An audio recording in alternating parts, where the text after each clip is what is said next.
Welcome to our High Rock monthly video.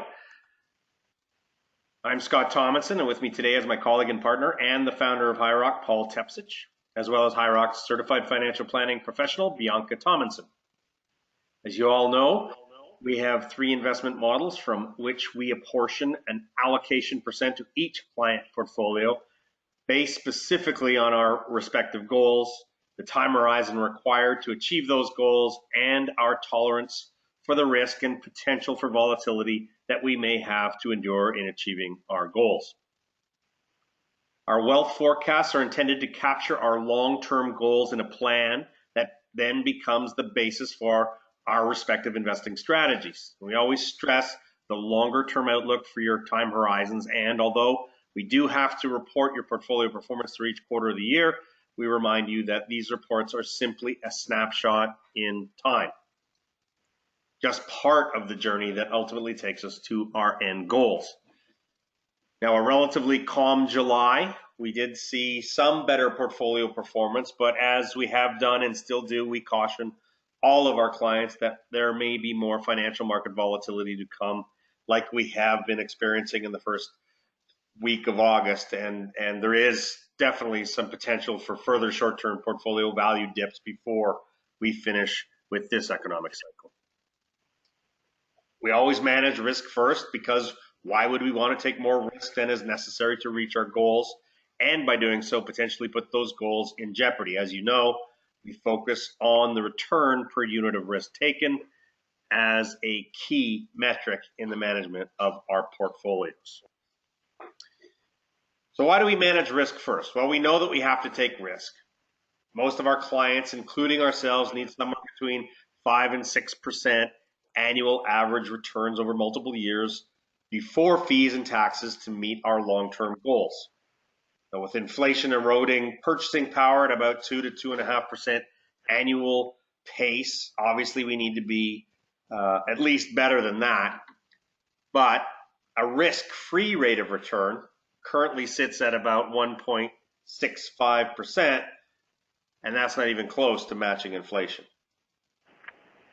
So we build tailored portfolios, strategies specifically designed to take as little risk as is necessary while trying to get the best possible returns for the risk that we do take.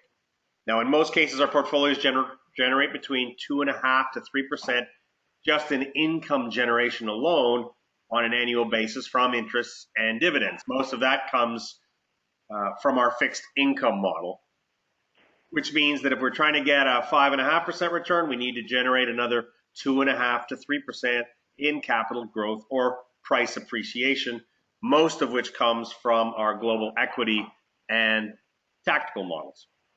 But of course, we cannot control the markets. We are at their mercy. But we can control the amount of risk that we take. As you all know, we've been rather skeptical of the nature of the pricing in equity markets for some time, as we believe fundamental value is being artificially influenced by technical factors and not supported by fundamental factors like earnings, the economy, or the underlying global political uncertainties. As at the close of trading on Monday, global equity markets, as measured by the All Country World Index, were trading at the same level that they were trading at back in October of 2017. That is basically 21 months with no capital growth.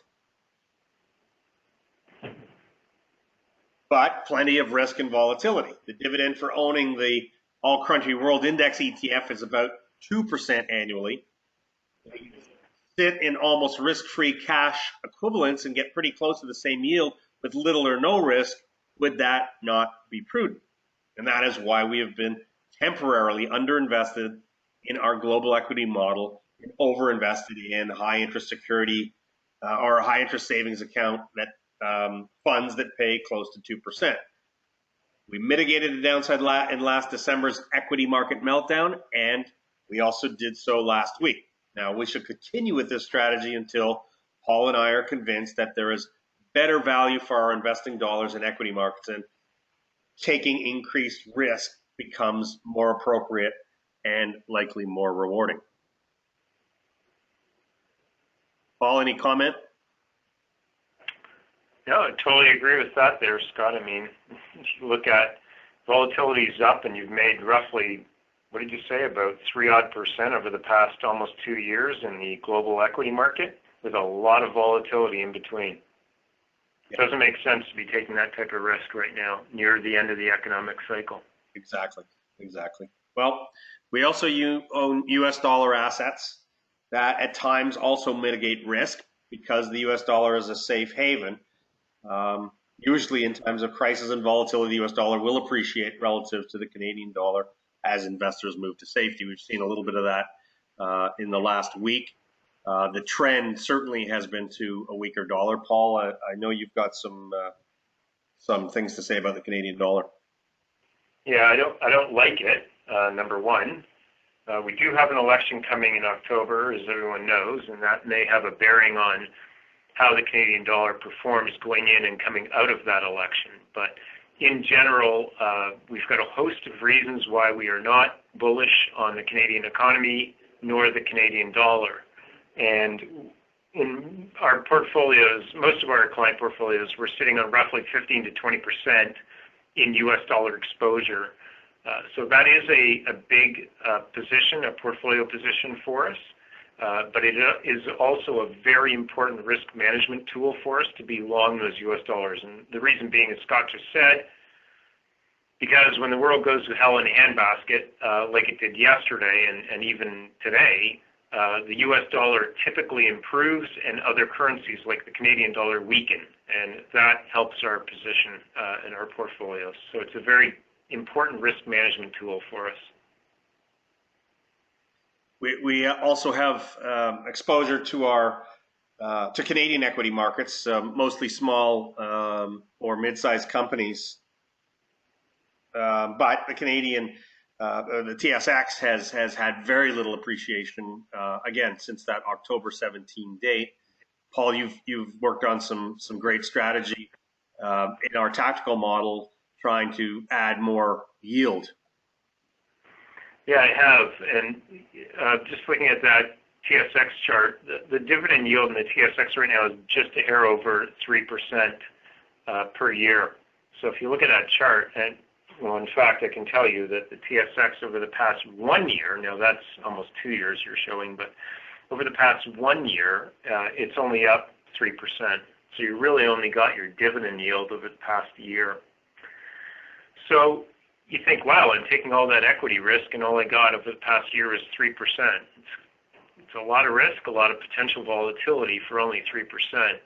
So we have mentioned this before in our monthly calls and in our quarterly letter after the first quarter, but in our tactical model, we continue with the strategy of taking more corporate bond risk than we do equity risk. So we're around 65% in corporate bond risk and only about 35% in equity risk. And that's just within the tactical model. And the reason being is that we obviously are cautious on the equity markets, and we'd rather be paid to wait by holding these corporate bonds, which are structurally more senior or safer and less volatile than the underlying equities of those companies. So we will continue with that modus operandi, Scott, over the next while.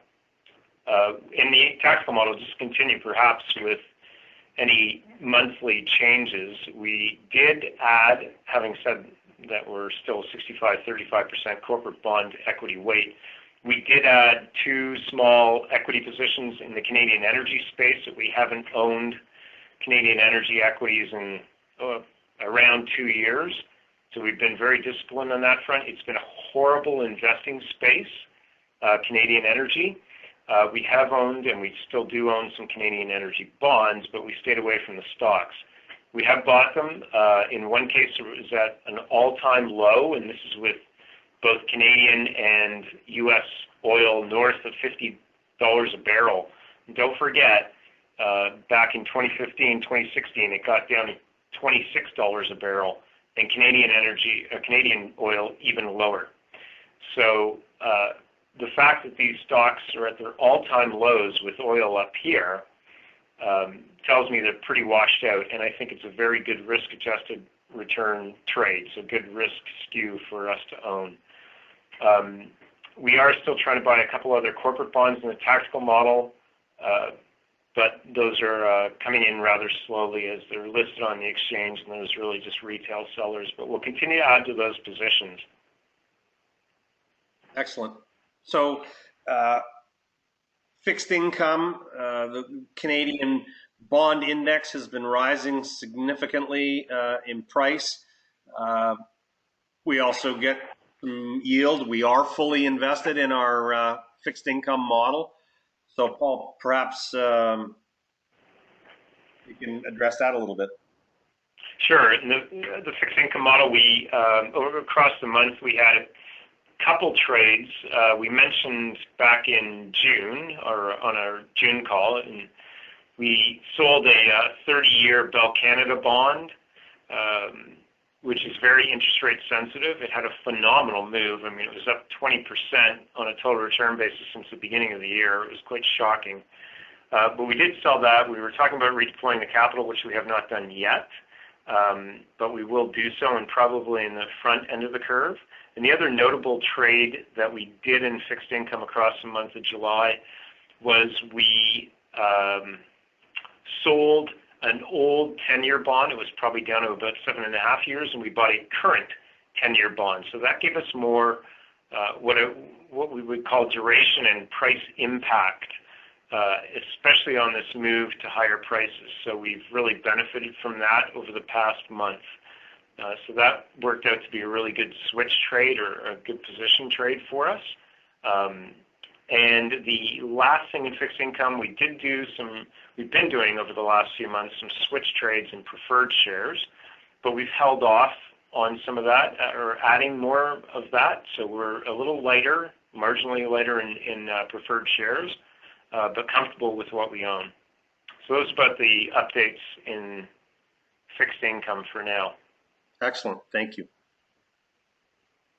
Well, we know it's summertime and we see a lot of out-of-the-office responses to our emails at this time of year, but we do still encourage you to send us questions and feedback, even if you're sitting relaxing with your feet up, or maybe it's a rainy day. But anyways, we're always standing by to discuss your specific portfolio should you wish to do so. But on behalf of Bianca and Paul, I wish you all the best for the rest of the summer, and we certainly look forward to putting together another video for you at the beginning of September.